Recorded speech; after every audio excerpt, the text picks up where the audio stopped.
Sa opisyal na pagbubukas ng selebrasyon ng National Family Week, halos 500 ang nakisaya sa Mandaluyong City. Kasali sa programa ang mga pamilya, estudyante at iba't ibang sektor sa pamumuno ng DSWD. Ang mainit na balita hatid ni Isay Reyes.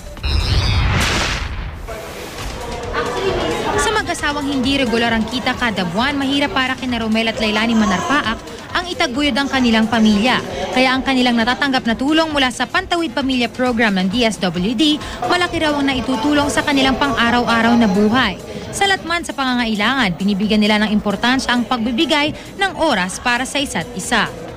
Kung minsan wala po ako sa pagkakarpentero, nakikipagtanim po ako ng palay, bawang ma'am, at saka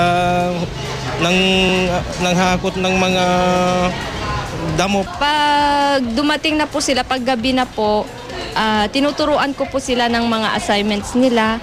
At saka paggising ko po ng umaga, pinaplano ko na po kung ano yung mga gagawin ko sa buong araw na yun.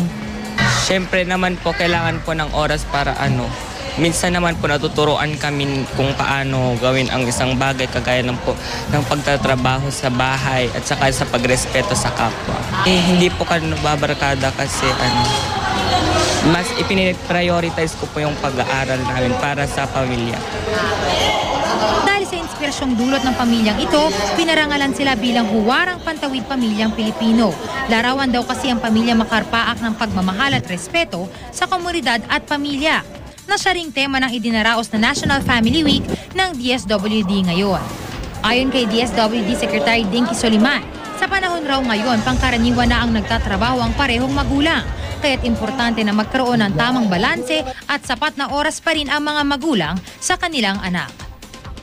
Okay na magtrabaho para nga umunlad ang buhay nyo bilang pamilya, gawa ng kahirapan ng buhay, pero kailangan pinaglalaanan din ng pansin ang mga pangangailangan ng mga bata at pinaglalaanan ng oras ang pagiging magkakasama ng pamilya, bata at mga anak mo at yung mag-asawa, sapagkat doon nga sila natututo ng mga mahalagang bagay.